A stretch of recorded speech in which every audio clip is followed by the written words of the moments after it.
This Racing Life with Albasti EquiWorld, the leading supplier of horse feeds and supplements.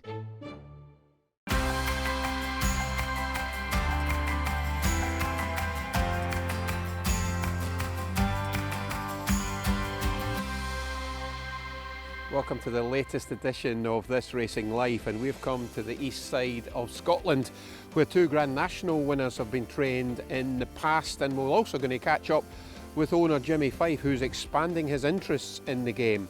Plus, intriguingly, we're going to look into the fascinating world of equestrian vaulting. Interested? Stay with us for more details.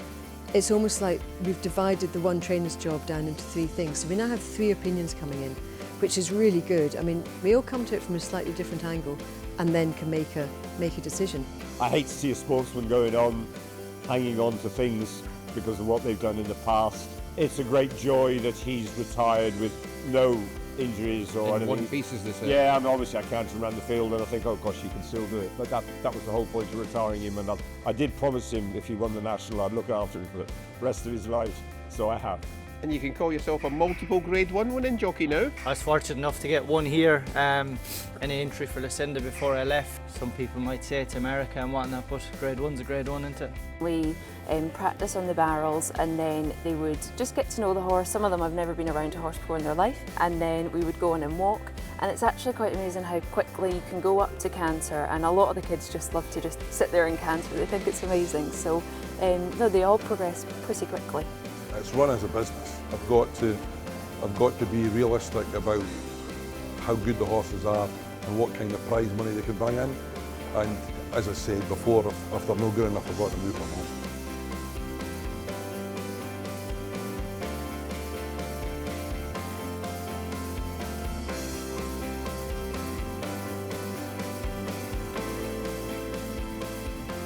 Well, fairly recently, Michael Scudamore has joined Lucinda Russell on the licence, and of course it's a yard that's produced a couple of Grand National winners in the form of One for Arthur and Corrock Rambler. We've come along to see how the new partnership is ticking over. We drove back up from Aintree when Corrock won the National, and we were sort of saying, right, what are we going to do next? How can we... we'd won a National before, so we knew the pressures that we were going to face. And one of the things that Scu said is we're going to need more senior staff, because if the numbers go up and stuff. And it just seemed a really sensible thing to do, you know, to bring Michael up. It was a bit hard for Michael to leave Hereford, and thankfully some of the owners came with him. It was the right thing to do for us, definitely. You know, our numbers went up from about sort of 80, 90 horses to 140, so we need someone else. And what was the thinking behind that then? Does it free you and Scu up? Can Michael go to the races and represent you guys, whether you maybe at the sales or got things to do at home? I thought that's what would happen, but actually what's happened is that it's almost like we've divided the one trainer's job down into three things. So we now have three opinions coming in, which is really good. I mean, we didn't allow you in today to the declarations morning, but declarations morning we've got Michael, Scu, myself and Paul McIver, and we're all discussing the form of the horses, and we all come to it from a slightly different angle and then can make a decision. So actually it's not like 1 and 1 makes 2, it's 1 and 1 makes 3. It's been a really, really good thing to do. Logistically, how we do it, I very much oversee the Kilduff yard, I oversee the veterinary side of things, oversee the sort of horse care side. Michael really oversees the work over here at Arlary, and then we can sort of bring the knowledge together. There's no way that I could train on my own now. You know, he's added to the yard, he's brought another perspective to it. I didn't realise it was such a long day for you guys. I mean, you're up at the crack of dawn before that, even feeding the horses. Yeah, it's funny, isn't it? So we were talking the other day about leadership. The way that we do it, and it's luckily the Russell idea and the Scudamore idea is the same. Michael and I are there first thing in the morning feeding. Now, we don't have to be there. We could have other people do it, but we want to be there. And I think that's what flows through the yard for the rest of the day. You know, if you go into any of the stables when you arrive, you know, everyone's mucking out, everyone's doing the yard jobs, everyone's looking after the horses. You've got to do that. It sets the day off together. It's all very well being hands-on, and isn't that nice? But actually, you have to be on the yard to know how the horses are, and to discuss them. And it's the only way that we've got stronger because of it. And I think that's definitely the reason that we do it. So Michael, from Herefordshire to the top of the gallops here at Arlary, it's quite a change. Yeah, it has been a change. Nearly 3 years now I've been up here, but It's been great, really. Enjoyed every moment. It's it's been different and a new challenge, but everybody's been great and love it up here. No going back? No going back. No, I like I said, can very much see all my future ahead up here, and no, I've loved the move, love every minute of it, and it's exciting times here, and great to be part of it. What's the main difference up here? I mean, facilities are obviously different. The climate?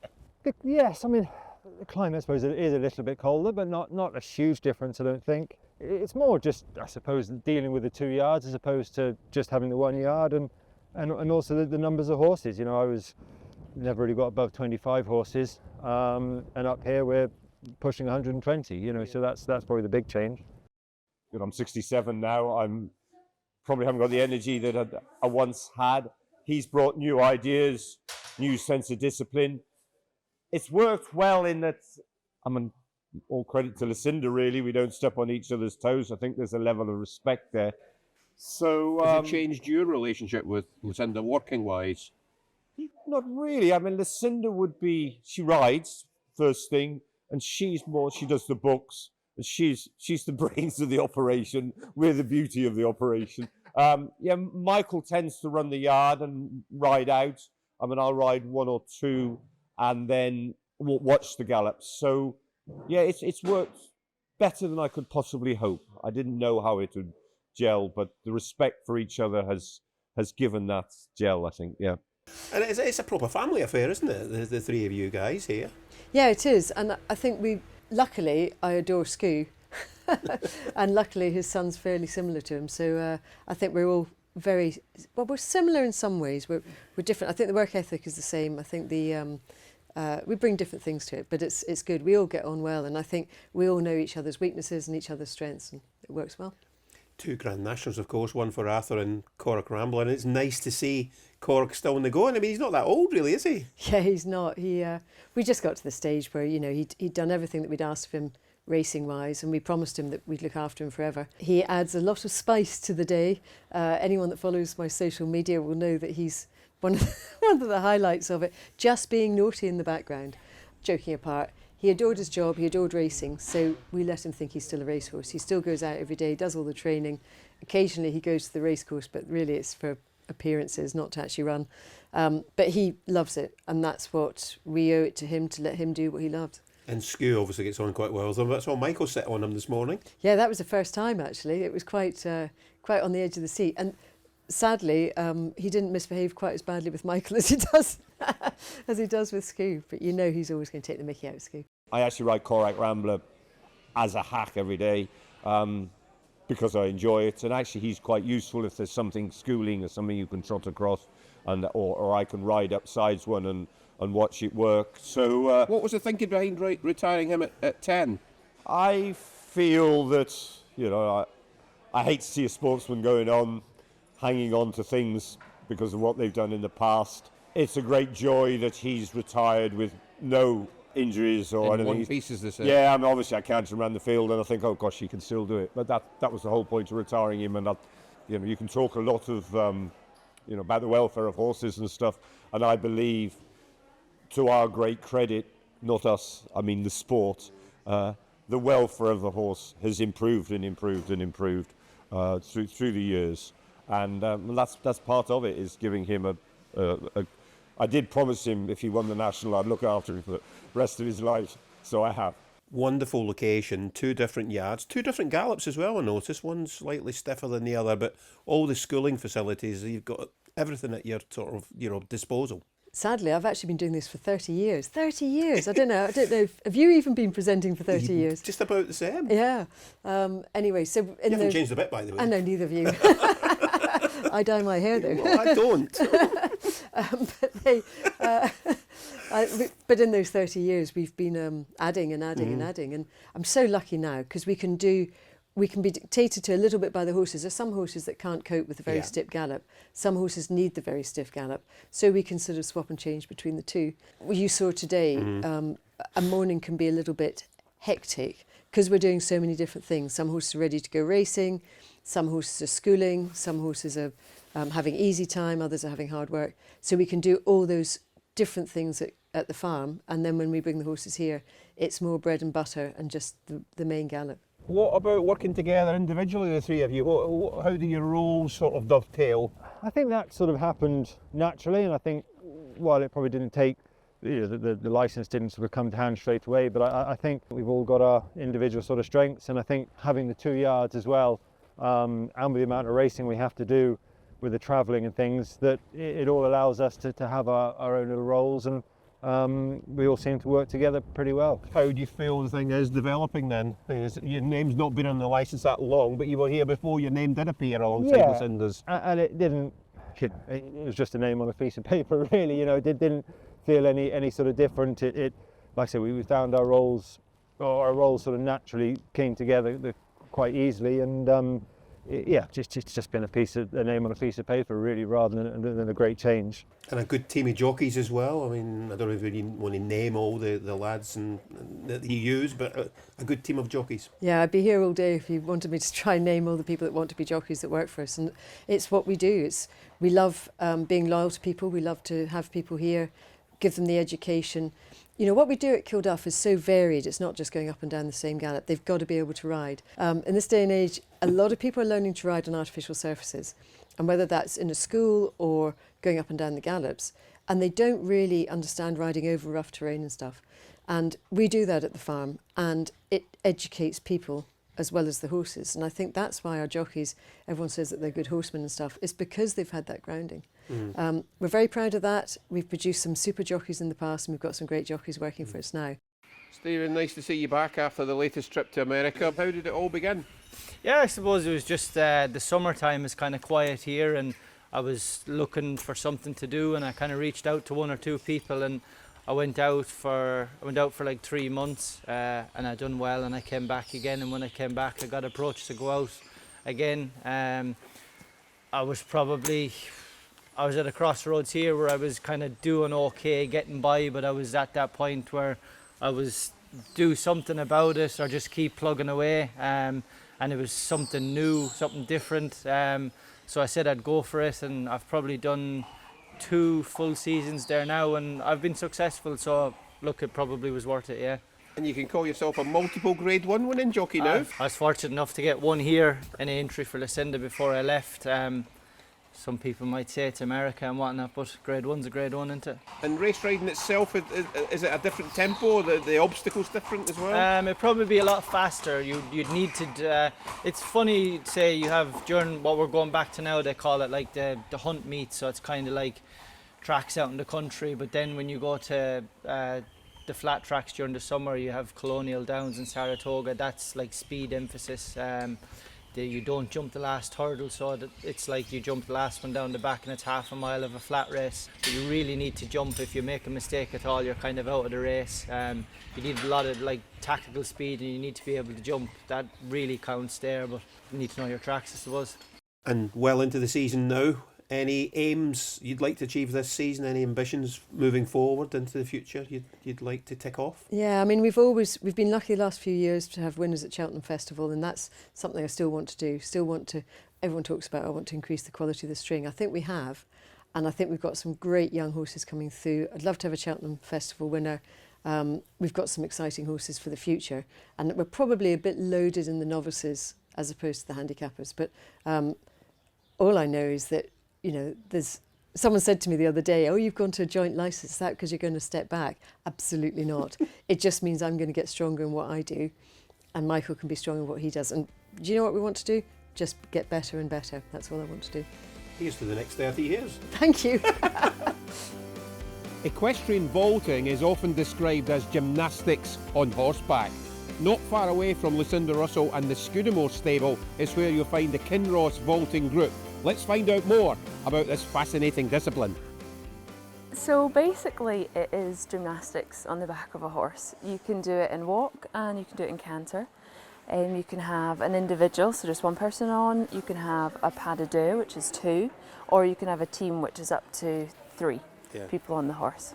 I'm amazed at the sense of balance they have, and also the fact that you don't need to ride a horse to be able to do it. No, No, sometimes it's better if you don't actually ride. You've got a bit more better movement sometimes. But yeah, anyone can join vaulting. Any ability. Sometimes helps if you have a gymnastic background, but anyone can join. And speaking of ability, you did it to quite a high level. Tell us about your own career. So I competed for Great Britain individually and as a pas de deux.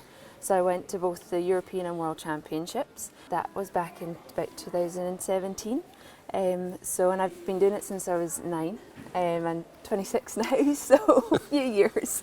Too much for a gentleman to ask that. And the children that are here tonight, I mean, how young do they start at? And I mean, how much training do they need before they can actually get on a horse? So we at Kinross, we take them from 5 and it goes up to any age.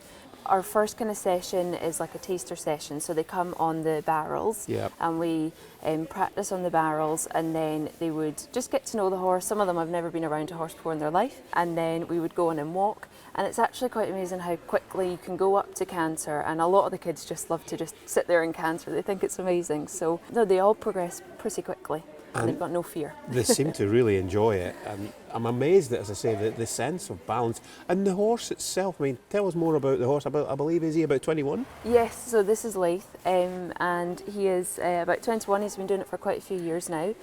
He was really easy to train, actually. He had just a good personality. He's pretty level-headed, not much phases him. It's always helpful to have a horse that's a bit like Leith and level-headed and not too spooky. So long as the horse can canter on a circle, any horse can do it. You can have ponies doing it. There's been some ponies international that have competed at quite high level. Good, bigger arch, take the weight on your arms, shoulders to his ears.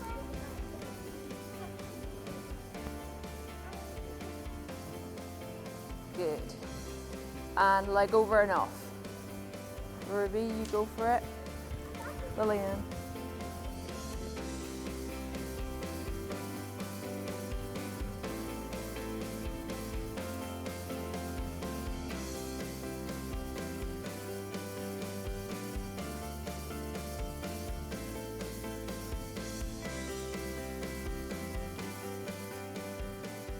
And competition-wise, are there competitions staged in Scotland? I mean, we know we've spoken about your own career internationally. Would there be competition throughout the year here?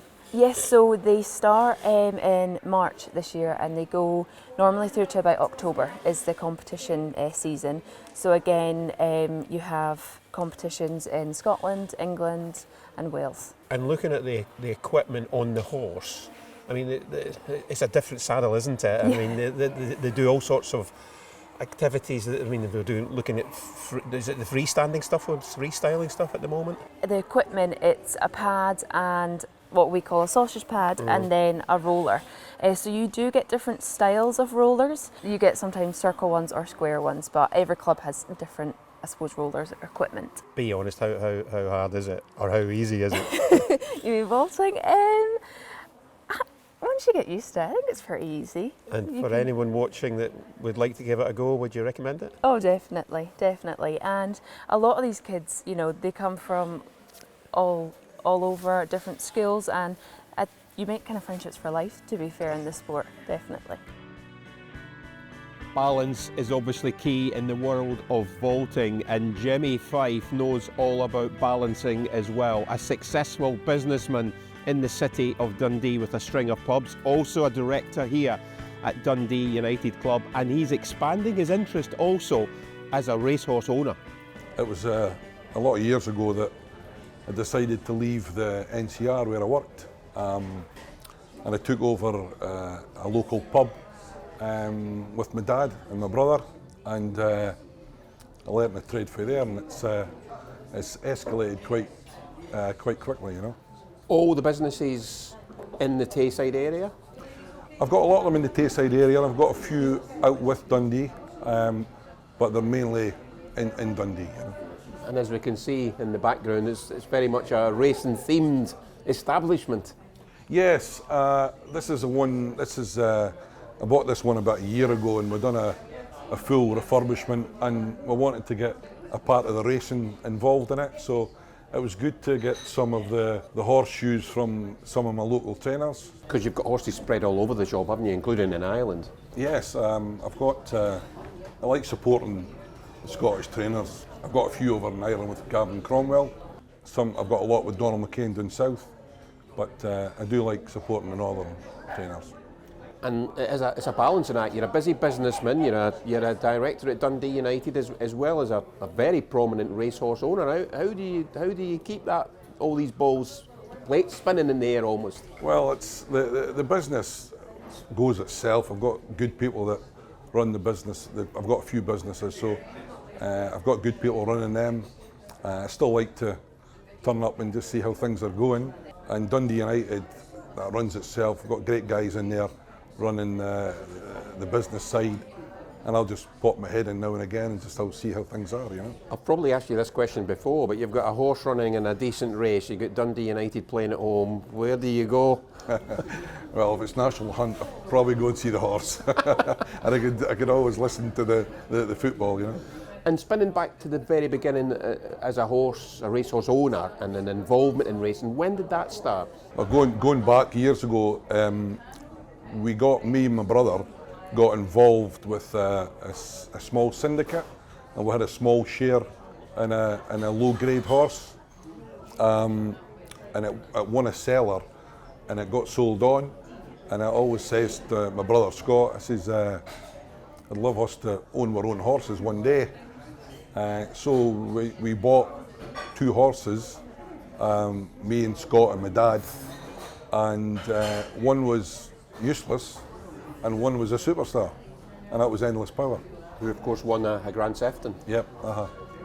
And that obviously early success, did that mean that you're always going to be leaning towards the jumpers? I know you've got flat horses as well, but does your heart lie with National Hunt racing? Yeah, National Hunts, I love National Hunt. I do like the flat just for a bit of interest in the summer and that, but National Hunt is my game.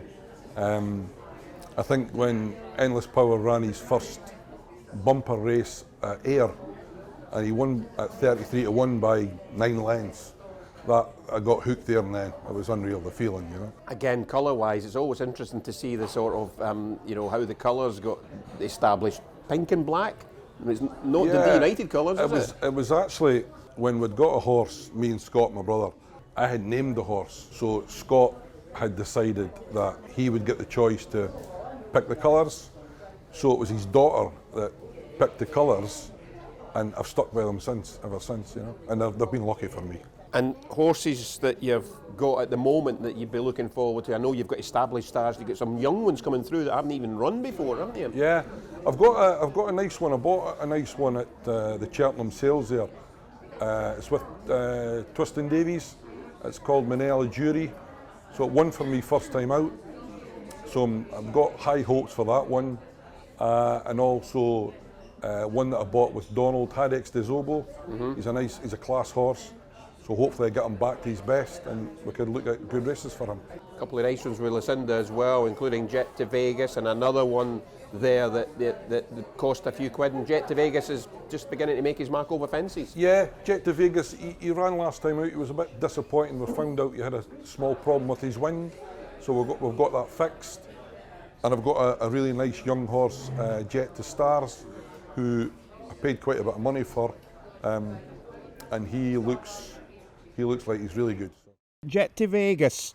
I know he's a horse that he was a very good hurdler, wasn't he? He was one of your highest rated hurdlers that was going novice chasing. Yeah, I mean he was brilliant. He won that lovely novice hurdle at Kelso. Premier hurdle. Yeah, he's another one that needs good ground. His wind hasn't been the best. He's just actually had another wind operation, so hopefully that'll sort him. He jumps very, very well, and yeah, no, he's an exciting chaser. And I think in the spring we'll see an even better horse. His best form over hurdles came about 2 mile 2, but I think he'll stay further, won't he? Yes, it's funny. We ran him at Aintree over 2 miles in the good 2 mile novice, and then after that said maybe we should have gone for 2.4, but I don't know. I'm not sure over fences. He should get the trip over 2.4, but we'll see. That's for Paul and Scoo and Michael. And Jimmy's got another good horse, good young horse, Jet of Stars, a really nice point-to-pointer, and the form of the point-to-point looks pretty strong as well. Yeah, I mean we don't normally buy the 4-year-olds that have had one run and one win, but we made an exception for this horse because he just moves so beautifully. He's by Jet Away, similar to Jet to Vegas, and Jimmy and I got a bit overexcited at Cheltenham Festival sales, but I think he's a really lovely horse. From what he worked today, and I was very, very impressed by him. We've given him time. When we first started away with him, he just lost a bit of condition, so we stopped and went back to just doing, routine stuff. And I think that's really benefited him. He'll have a run in the spring as a 5-year-old, and then we'll head on over hurdles next season. And you're continually expanding. I mean, I think each season the numbers go up, and the trainers up and down the country as well. Yeah, I'm wanting to get better quality coming through.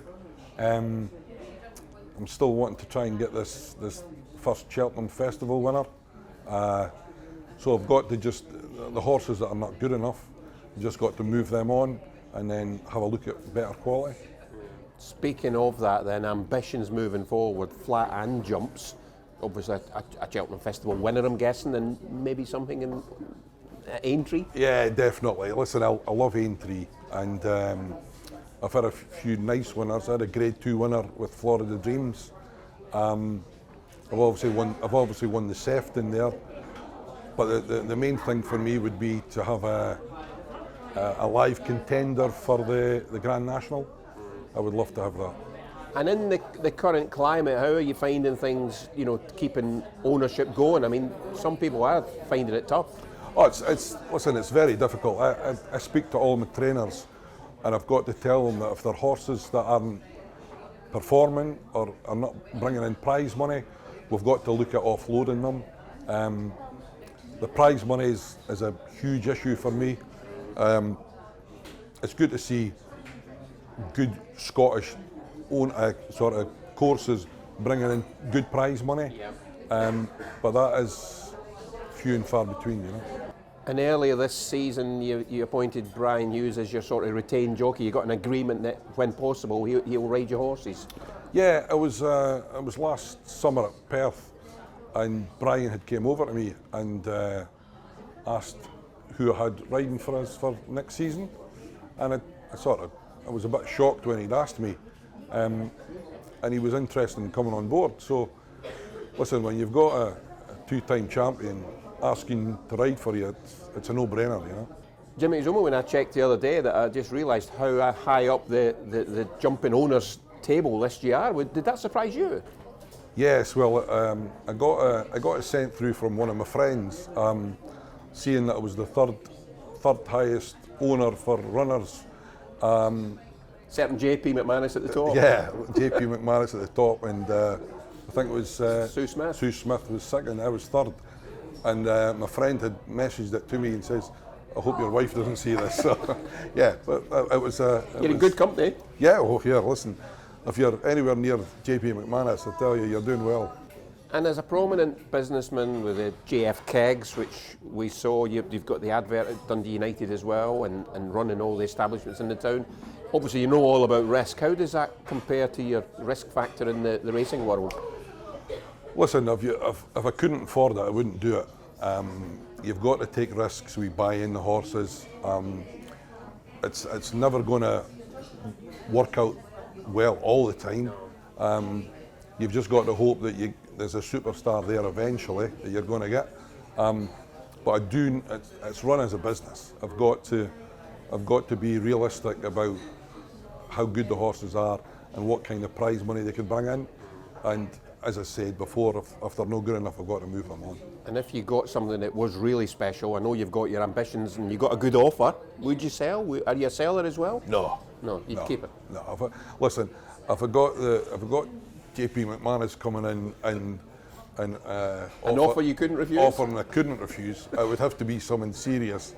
I would have a look at it. But I've been offered really good money for certain jump horses and flat horses, and I'm wanting to get winners. That's what I'm wanting. So, yeah, I would like to meet JP McManus at Cheltenham one day and have a beer with him and just see what he says, Supplied by JF Kegs? Oh, definitely.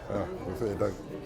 Well, that's it for this latest edition of This Racing Live. We'd like to thank Lucinda Russell and the Scudamores, along with the Kinross Vaulting Group, plus of course Jimmy Fyffe for his kind hospitality here at the paddock. Next week we've got a Cotswolds special This Racing Live, including a visit to the Ben Pauling Yard. Cheers.